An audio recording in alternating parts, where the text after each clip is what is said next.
Hey guys, welcome back to the channel. So today I wanted to do a bit of a public service video, public service announcement.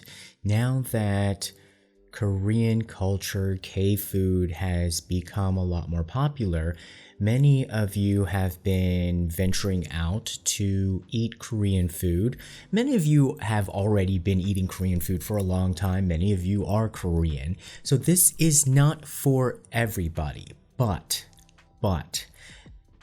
this video is, like sort of like when people have spinach stuck between their teeth and nobody is telling them.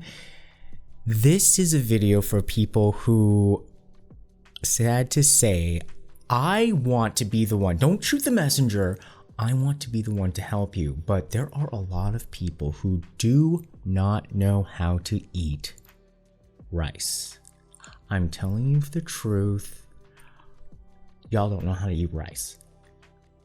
Especially when it comes to Korean food.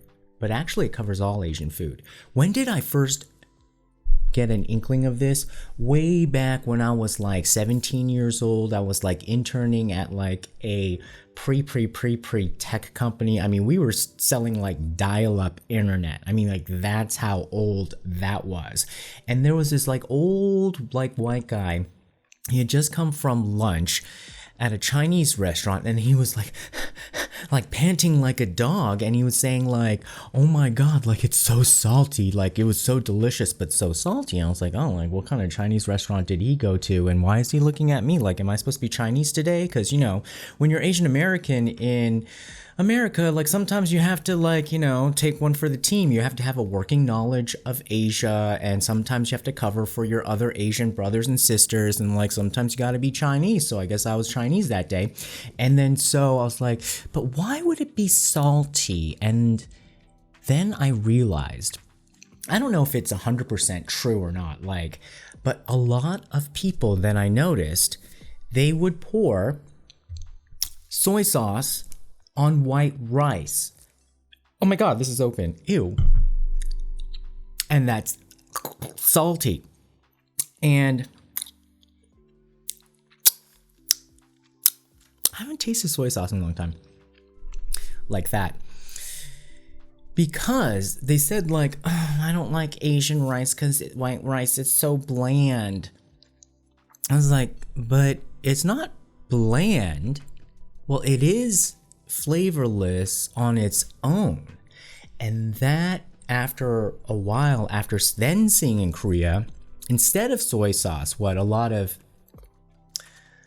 you guys like to do is to put ssamjang on it. This is essentially just, the mixture. It's kind of like the Thousand Island dressing of Korea. It's essentially Tenjang, the soybean paste mixed with gochujang, the red pepper paste, and some probably like sweeteners and some other stuff. And we put it into just kind of like a dab when we're eating barbecue inside the lettuce wrap. But I saw foreigner after foreigner after foreigner put it and like a spread on the rice. I was like, okay, granted, it's good, it is addictive, but why? And I think it's the same concept because the rice on its own is too boring. But I'm like, why? But why would you do that to yourself? Because it interferes with the other flavors. And then I realized what was going on in their mouth because nobody ever taught them how to eat rice with Korean food. And that's what I'm gonna do today for you to clear up the mystery, because nobody's gonna teach it to you, because essentially it's kind of like, well, nobody's gonna open their mouth and show you what's going on in there. I'm not gonna do that, but I'm gonna basically give you the next best thing. So first of all, what I think it stems from is a difference between, I don't even know if it's a Western European or American TV dinner culture for eating versus the way that we eat in Korea or Asia, where I think that it stems from like you have separate side dishes or dishes, and each dish you're supposed to eat on its own and chew until you swallow and it's done, and then you go for the next part. Like if you eat a piece of steak, you're only eating steak, and then when you swallow it, then you can then eat maybe some mashed potatoes. I guess you're not supposed to mix the two, and I'm trying to think really hard in the back of my head. I think, in like, white sitcom TV, I think even kids got in trouble if you mix the two, and you're not supposed to even like open your mouth while you're chewing. I think that was like a cultural faux pas among like white households. And so even if you wanted to mix flavors, you wouldn't be able to because you'd get in trouble. But in Korean food, you have to kind of sneak in food in between. That is the key difference. And at the base of it is the unflavored rice. That is why you never, ever put flavoring on your rice when you're eating a traditional Korean meal. I'll give you a little bit of a cheat at the end of the video though. All right, so we're gonna use 햇반. This is like one of the most miraculous inventions. 2 minutes in the microwave. You peel it a little bit, 2 minutes. If it weren't so expensive, I think most people would just want to use this every day. Also, it's not that good for the environment. It's a lot of plastic, but these are amazing. You want to try to get these at probably, I think there's a war going on. Consumers want this to be at least $1 and under, and I think manufacturers want to get this at like $2 a unit and above. So there you go, do the math. I like to just kind of like do this with a plate, then dump it here, and then boom, voila. All right. So, why is this a little wet looking? Usually it cooks perfectly. I don't know. All right, so this is the key. You start with maybe some rice. And that becomes like, just think of it as kind of like your kind of gum base dough, like it's the starter, and whatever you start mixing in becomes the flavor in your mouth. Rice, boring, right? So now I'm gonna add something a little bit salty and maybe a little bit full. So, or kind of like tough, a little bit of chicken. But I think that might be good, but a little bit too heavy on the saltiness, so I want to brighten it up with some vinegar and kimchi. So there. I think I'm happy with this trio, and I'm going to stick with this for a while and eat. And so if you wonder why people don't talk a lot, when, there's a lot of criticisms like, oh, Korean people don't talk while they're eating, because they're constantly looking at the different vectors. You have to look at the Korean table as different vectors and probabilities of different flavor combinations. I mean, you can have a trio, a quadruple, a quintuple, and then when you're really good at it, as you're kind of like even finishing the tail end of a flavor, you can kind of get the remnants of it and pick up and create the nuance of a beginning that's a prelude to a whole nother flavor. So now this is the tricky part though, right? So if you're just watching a Korean person, they might not go back for a base of rice. They might just go straight, like right now, I feel like eating a zucchini on its own. So you're like, well, looks like they're just eating zucchini all by itself, and they just swallowed it. So they must be eating everything separately. Well, that's the beauty of it. Sometimes you can do that as a palate cleanser if you want to. Sometimes you don't. It's all whatever you feel like. And sometimes, let's say you want to have a little bit of the rice in a little bit of the soup.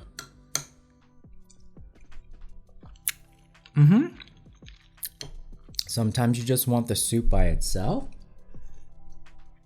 But essentially, the rice is supposed to always be in conjunction with something else on the table. That is why you see people kind of go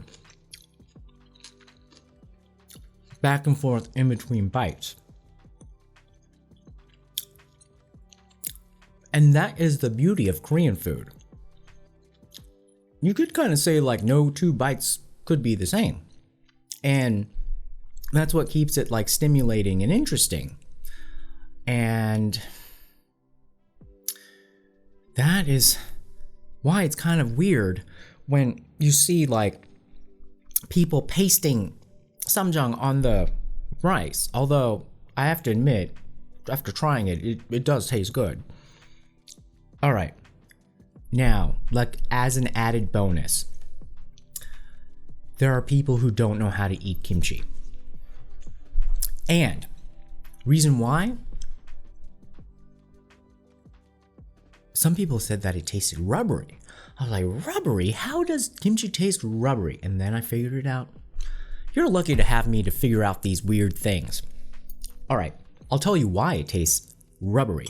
Again, you're eating it separately, so that's the first problem. It'll never taste rubbery if you eat kimchi and rice together, because it'll immediately force it back to the molars while you're chewing. The rubbery part is when the kimchi hits the roof of your mouth, and not the ordinary, not just any part of kimchi. It is this white cabbage part. Especially this white cabbage part. So let's say you did it like this and you only ate kimchi by, like most Korean people don't do this unless it's extremely intentional. If you just did this, then it's also tastes rubbery. Where the flat surface of the cabbage met the flat top of your mouth, and you didn't immediately shift it to your molars, then you could kind of like even almost institute like maybe a gag reflex. So, my tip, immediately put kimchi back to the molars, have it with rice, but kimchi should be added as an accent when you need to add vinegar and spice and a little bit of salt to any kind of flavor when you're eating, when it gets to be a little bit too heavily savory, maybe a little bit too gravy like, you know, a little bit too oily, a little bit too greasy. It brightens up the flavor and it adds that sort of vegetable crunch, but not too much water where it waters down the good savory flavor. That's why it makes such a great pairing. Okay, so now, reason why also Korean food is so great with getting in your like microgreens is that it pairs well with some of these meats. There, that's kind of like, you can be like, that's a good paleo duo. And then if you change your mind, you're like, I want some carbs. Then you put in some rice. Okay. You get the point. Now, if you must, there is something, I paid extra for jonghae in there. Korean people do like to sprinkle some of this on top. It's basically seaweed that's seasoned, sort of like the Japanese style, but it's a little bit bigger. And this is essentially like if you kind of don't really have as much side dishes, you can put this on top and give it a little bit of a kick. Kids like this more. So this is like when like kids don't eat very well, is kind of bribing them to eat.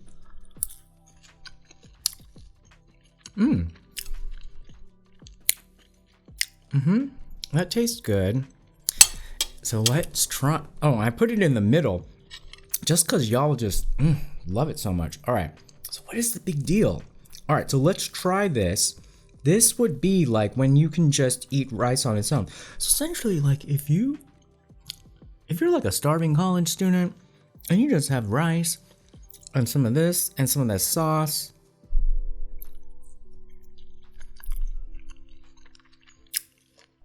I think it would. That's really good. I prefer that. Oh, I definitely prefer that. I'm sorry, you mac and cheese people. Especially if you're starving college student mac and cheese. I'm not talking about like truffle oil, like Ford cheese, like Parmigiano, whatever mac and cheese. I'm talking like, out of the box mac and cheese. This. Now I understand why. This might even be better than the dinner with the actual real stuff. This ssamjang, some of this, just this, is better than mac and cheese.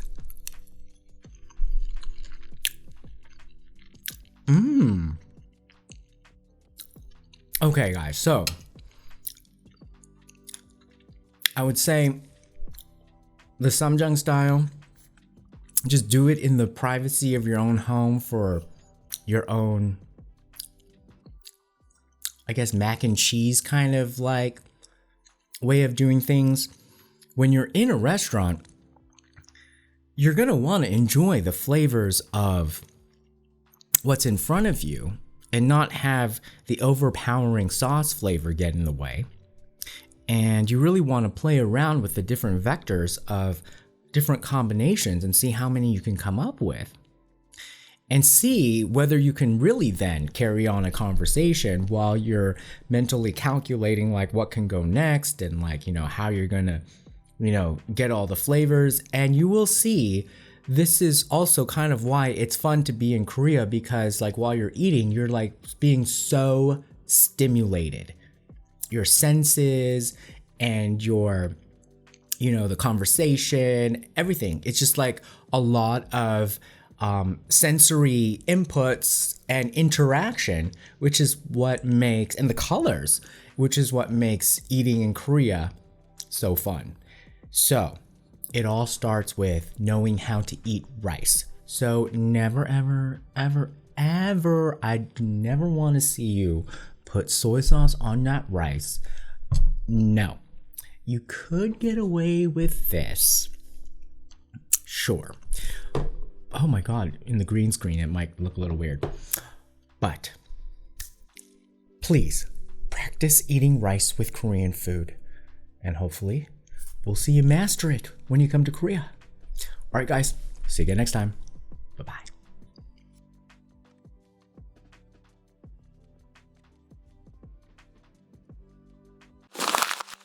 Tune in next time. Don't forget to subscribe. Find us on YouTube, Instagram, Twitter, and Facebook. Love you.